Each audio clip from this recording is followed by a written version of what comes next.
YouTube channel dengan saya Livia, dan di channel Motivator Milenial ini saya siap berbagi ilmu, wawasan, dan inspirasi. Untuk teman-teman yang belum subscribe, silahkan berlangganan channel ini, oke? Dan kali ini saya ingin cerita tentang pengalaman saya. Apa sih yang melatar belakangi saya untuk suka memotivasi gitu loh. Dan saya dengan sahabat saya lagi, Dara Utami, dan kita hampir-hampir mempunyai cerita yang sama. Oke, langsung saja. Kenapa saya suka memotivasi? Pengalaman saya sebelumnya, di mana saya pernah mengalami kegagalan, pernah mengalami perjuangannya segitu beratnya, dan masing-masing kita hampir-hampir mempunyai pengalaman yang sama. Dan untuk itu kita ingin sharing kepada teman-teman. Semoga ini menjadi pembelajaran dan pembaruan agar kita lebih terbuka gitu wawasannya. Oke, Dara duluan deh yang cerita pengalamannya gimana dari awal gitu, dari merintis banget nih. Kalau aku sih simple aja sih, karena menurut aku sih mungkin kita beda-beda ya kan. Iya. Misalnya ada yang berdarah-darah dari awal gitu kan, ada yang biasa aja di awal, ternyata di pertengahan udah berjuang banget gitu. Aku tuh kayak gimana ya, Via? Pernah juga sih kayak direndahin juga gitu kan, kayak diremehin gitu kan. Kalau seandainya orang ngeremehin tuh menurut aku awal sebelum aku ceritain ya, kalau seandainya diremehin orang tuh anggap aja itu Batu loncatan. kalau bahasa Minangnya ampaleh katanya. Ah ya, amplas yang bikin kita mengkilap. Iya. Jadi aku tuh dulu kan kuliah sambil kerja ya, Via. Iya. Bahkan ada yang bilang kayak gitu, oh kenapa sih rancak-rancak dibilang jadi sales gitu kan. Emang kan kita marketing orang tuh kan nggak apa-apa ya, Via. Iya, namanya kita usaha loh, kita harus menghargai apa adanya diri kita gitu. Jadi dagang itu Rasulullah juga dagang. Iya, kan, kenapa gitu kita kan. harus melihat sesuatu tuh dari satu sudut pandang? Jadi sempat dibilang kamu cantik kok kamu mau jadi sales gitu kan. Dibilang gitu. Yang penting tuh halal menurut aku, dan That's right. iya, dan Allah gitu kan. Jadi emang Not sih hard love. emang sih jatuh banget rasanya tuh, emang kayak sebuah tamparan, tapi ya udah nggak apa-apa gitu kan. Diremehin, direndahin kayak itu nggak apa-apa, asalkan kita nggak rendah di mata Allah, itu aja sih akunya. Kalau Via sendiri gimana nih? Ah ya, cerita aku dulu awalnya, aku pernah kerja di beberapa perusahaan benefit ya. Katakanlah perusahaan yang cukup lumayan ternama. Saya nggak usah sebut perusahaannya. Oke. Dan saat itu saya berpikir, kenapa kerja di Indonesia ini gajinya tuh parah banget gitu. Kayak kita tuh ngerasa babu loh, kayak kerja paksa rodi, dimana kita tuh nggak bisa jadi diri kita sendiri, Dara. Iya betul. Jadi betul. itu yang membuat Via tuh ngerasa ini loh, tamparan banget rasanya kalau kita tuh harus mampu, harus berdiri di kaki kita sendiri gitu. Jadi itu awalnya yang menjadi tolak ukur Via untuk membuka usaha pertama waktu itu. Dan di umur 21 tahun, tahu kerjaan Via apa? Narik beca. Narik beca itu jual sandwich, kayak abang-abang tukang jual sandwich kebanyakan. Nggak Itu malu pernah ya? saya lakuin ya. Nggak gengsi Nah, ya? tapi alhamdulillahnya Via pernah memotivasi anak yang seumuran juga, Dara. Jadi dia lebih gimana, cewek aja usahanya gila-gilaan gitu. Nah, jadi ini bikin orang spirit gitu. Aku juga pernah kayak kamu, Vi, kuliah sambil kerja gitu. Dan Iya. aku tuh bener-bener pernah juga kuliah kerja dari jam 8 sampai jam 6, jam 5 gitu kan. Dan aku harus kuliah gitu. Setelah kuliah aku harus nyiar radio. Kayak gimana ya, Vi? Kejar tayang. Nah, jadi berangkat dari beberapa pengalaman Via nih, Dara, itu yang bikin Via tuh senang memotivasi. Ternyata membuat orang lain termotivasi itu lebih dari sekedar uang loh kepuasannya. Waktu itu kan ada teman kuliah ya, di mana dia suka dapat kiriman dari orang tua, malahan dia skeptis dengan bisnis gitu, dengan usaha. Terus karena tahu perjuangan Via yang luar biasa gitulah gitu. Jadi untuk membiayai kuliah sendiri sambil berwirausaha, itu dibarengi secara beriringan, itu bikin dia terinspirasi gitu. Dengan umur Via yang masih, Dan alhamdulillahnya tuh anak pintar banget loh, tapi dia berhasil buka usaha laundry sampai sekarang. Dan usahanya sukses. Nah, jadi gimana tuh cerita Dara? Perjuangannya gimana sih tadi? ya jadi kalau aku sih kerja sambil semua pada disambilin gitu. Kalau ada job MC di Ambil. kampus, kalau bisa sih ambil gitu kan. kalau ada job kayak dulu kan aku juga bisa install laptop ya Via ya. Keren. Jadi aku juga ambil gitu.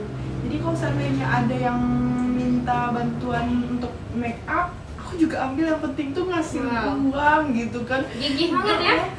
Jadi sebenarnya itu tuh salah satu yang bikin kita tuh nggak fokus jadinya, karena kita ngerasa bisa ini, ya udah karena menghasilkan ambil gitu. Jadi terasa ya bakat kita tuh lebih banyak jadinya. Iya, cuman nggak fokus. Yang awalnya aku tuh nggak pede lo ngomong, ini sekarang jadi percaya diri gitu karena saking lumayan banyaknya orang yang merasa terinspirasi gitu loh. Jadi gini Vi, jadi aku tuh memotivasi diri aku. Jadi kan kalau seandainya aku kan tinggal di kampung ya, jadi orang bilang kuliah dengan biaya sendiri itu nihil banget gitu kan. Jadi aku tunjukin nih, aku bisa nyelesain kuliah dengan biaya aku sendiri gitu. Jadi aku tuh Pi, dulu cerita yang paling parah itu ya, aku ngekos yang murah banget aku cari di Bukittinggi. Jadi saking murahnya tuh sering kebanjiran di sana gitu kan. Soalnya aku tuh ngehemat biaya budget karena gitu. kita emang mandiri ya. Jadi kalau di aku kerja penghasilannya cuma segini nih gini kan. Nah ini nih buat cicilan motor. Jadi cicilan motor separuh gitu, bayar uang kos. Terus aku juga ini Vi, jadi uang aku kan jurusan aku kan manajemen informatika dan komputer. Jadi kan aku wajib punya laptop sendiri gitu. Jadi aku cicil lah tuh laptop gitu kan.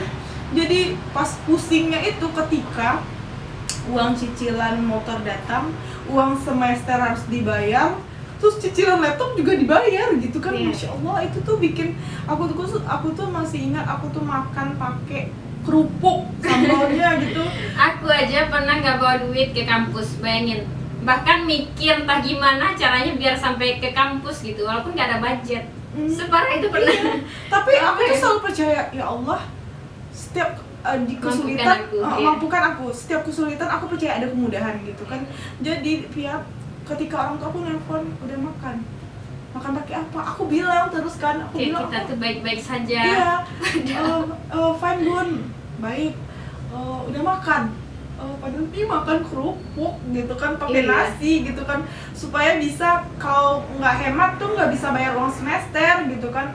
Jadi tapi alhamdulillahnya ketika kita selalu berprasangka baik kepada Allah, berprasangka baik ke lingkungan, itu imbasnya emang ada aja orang baik gitu. Jadi pas di kampus tuh juga ketemu teman-teman yang satu organisasi tuh baik gitu kan. Jadi kayak kita punya basic make up, dia promosiin gitu kan. Dan ternyata ya ketika kita mampu berdiri tegak gitu kan, walaupun kita sebenarnya sulit, tapi kita bisa senyum, bisa nginspirasi orang lain tuh kayak kekuatan besar juga gitu kan. Ada juga tuh seorganisasi tuh jadi ngelihat aku tuh kok bisa ya nih orang sekuat itu, padahal dia tangguh banget gitu. Jadi aku ngerasa ya Allah, ternyata aku tuh jadi inspirasi buat yang lain gitu. Jadi dan aku pun juga gitu Dara. Berawal dari tadi bawa becak motor ya, jual sandwich, sampai berdiri standby jadi pedagang kaki lima, di Uber sama Satpol PP itu pernah Via alamin loh. Terus jualan di kantin SD, terus diganggu sama kepala sekolah, sesama pedagang, banyak banget tantangannya, dan itu luar biasa, wow. Dan itu tuh nggak mudah gitu loh.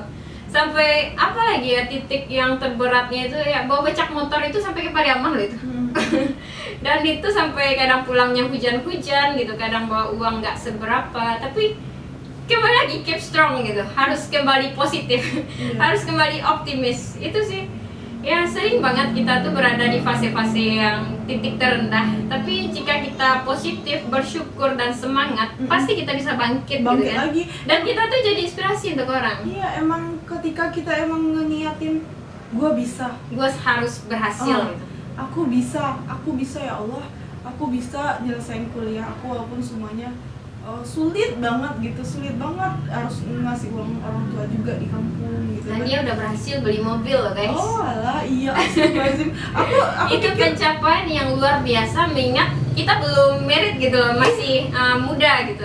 iya, dan aku tuh nggak, aku tuh sampai sampai ditawarin, kan aku pernah casting juga jadi talent katakan putus. Wow. Terus aku dikasih uang segini gitu kan, ternyata aku bisa memanage keuangan aku. Sampai aku bisa nyelesain kuliah, lunasin semua cicilan laptop sama motor aku, bahkan Allah kasih lebih lagi gitu kan, kasih. Dan di saat titik terendahnya Via digusur gitu usahanya, bingung gitu, diganggu terus, jadi kehilangan mata pencarian pernah gitu. Tapi kembali lagi, kita tuh punya potensi sendiri untuk kita kembangkan gitu. Jadi apapun ya hajar aja, mulai dari jual burger tadi, soto, terus jual jasuke di pinggir jalan lagi gitu. Semuanya dijabanin deh pokoknya, jual soto yang basically Via nggak bisa masak sebenarnya. Dan basically lagi itu sebenarnya belajar otodidak aja gitu. Dan kuliah pun pembuktian diri loh. Yang dimana kata orang Via nggak begitu pintar sebenarnya, tapi karena udah mencoba dunia lapangan sama akademis, ternyata mohon maaf dunia akademis tertinggal jauh. Dan Via lebih banyak belajar teoritik atau praktek itu di lapangan gitu. Justru ada hikmahnya, kan Via sempat buka kafe saat kuliah. Iya betul. Dan itu tuh ngalamin kerugian hampir 65 juta ya. Wow, ya Allah. Ya, untuk teman-teman yang memulai usaha, saran saya jangan pernah ngutang di bank, jangan pernah ngutang riba, karena itu efeknya negatif, karena itu mematikan usaha kita. Dan dari awalnya Via kerja sebelumnya dan dapat gaji 6 juta, Via bisa nyelesain studi, mama bisa beli tanah gitu. Alhamdulillah keluarga aman gitu loh, nggak pernah ngerasa kantong kering loh. Waktu jadi entrepreneur yang sebelum kuliah, saat kuliah baru rasa babak belur lah pokoknya. Iya. Nah, jadi pernah waktu itu di fase bisa nabung terus tiap hari. Jadi itulah yang membangkitkan semangat Via bahwa saya bisa kuliah gitu. Saya yakin saya bisa lebih dari ini gitu. Walaupun teman-teman bilang, buat apa sih kuliah? Mending lanjutin aja usahanya gitu. Kuliah tuh nggak bla bla bla segala macam. Tapi kembali lagi, jika kita ingin maju, yang penting tuh kita harus mensupport diri kita sendiri dan yakin gitu loh. Iya betul banget. Aku tuh juga pernah dibilang kayak gitu. Dara kenapa sih kuliah gitu kan, di kampung tuh jarang kan yang kuliah gitu kan, kebanyakan kalau udah sama SMA aja udah married gitu, dicariin jodohnya gitu kan. Aku bilang, ya Allah, aku pengen jadi wanita yang berpendidikan, aku pengen jadi madrasah untuk anak-anak aku kelak gitu kan. Jangan kira tentang kita wanita, kita nggak boleh mencapai pendidikan yang lebih tinggi gitu, nggak boleh kita berkarir. Justru wanita zaman sekarang itu harus open minded. Iya, aku bilang gini, ya Allah, niat aku pengen menuntut ilmu, pengen jadi wanita yang modern. Jadi istilahnya aku pengen jadi madrasah pertama untuk anak aku kelak gitu. Jadi aku mikir kayak gitu sih. Iya. Jadi jadilah wanita cerdas yang gak dikekang oleh keadaan gitu.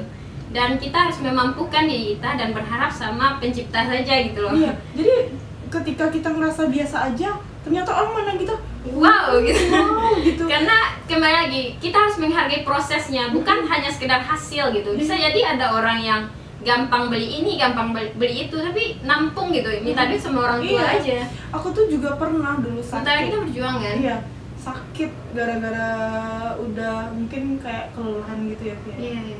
Di sakit itu aku mikir, mungkin Allah lagi menguji gitu kan. Jadi ketika sakit tuh benar-benar ngerasa down, tapi ya Allah sehatkan aku karena aku masih banyak yang mau dikejar, masih banyak tanggung jawab gitu kan. Aku bisa yakinin ke orang tua aku bisa selesain kuliah gitu kan dengan biaya aku sendiri. Dan alhamdulillah pas ya walaupun nilainya pas-pasan lah gitu, bisa lah untuk nggak terlalu tinggi ya standar. Alhamdulillahnya Via bisa namatin 3,5 tahun loh. Wow, luar biasa ya Via. Alhamdulillah banget itu. Iya pas aku juga gitu, tepat wisuda pas sama rombongan aku juga gitu. Keren. Itu aja sih dari aku, pokoknya buat teman-teman yang masih energik, yang masih positif, kejar gitu cita-citanya, kejar semua impiannya. Selagi bisa ya udah, nggak perlu takut sama omongan orang lain. Dan satu lagi, jadikan kegagalan itu pengalaman yang paling berharga. Karena kembali lagi, pengalaman itu adalah hal yang nggak ternilai dengan uang loh. Dan katakanlah Via rugi waktu buka kafe, Dara. tapi Via dapat link yang banyak gitu, kenalan sama orang-orang yang sesama entrepreneur juga, lebih banyak pengusaha yang Via kenal gitu loh. Terus Via juga sering ikut seminar loh Dara, dan itu alhamdulillahnya bisa bertemu orang yang sevibrasi, yang sefrekuensi dengan kita gitu. Jadi itu untungnya kita ketemu orang-orang yang positif. Jadi rugi itu sebenarnya tolak ukur keberhasilan seseorang gitu loh. Karena nggak akan ada kerugian jika nggak akan ada keberhasilan jika nggak ada kerugian. Benar kan? Justru karena kita udah ngerasain proses, jatuh bangun, berdarah-darah, berjuang, itu yang membuat kita tuh spesial. Ya, itu banget. Jadi semuanya buat yang nonton ini, kalian tuh spesial, kalian tuh luar biasa, kalian tuh hebat dan kalian tuh tangguh. Jadi kalau punya impian ya udah sok atau kejar. Percaya diri dengan apapun yang kita kerjakan, walaupun itu rendah di mata orang, asalkan kita nggak melanggar norma agama ataupun yang berkaitan dengan norma sosial. Oke, mungkin ada lagi tambahan Dara? Oke, terima kasih banyak telah menonton channel ini. Sekian dari saya Via dan pengalaman sahabat saya Dara. Semoga teman-teman terinspirasi. Assalamualaikum warahmatullahi wabarakatuh.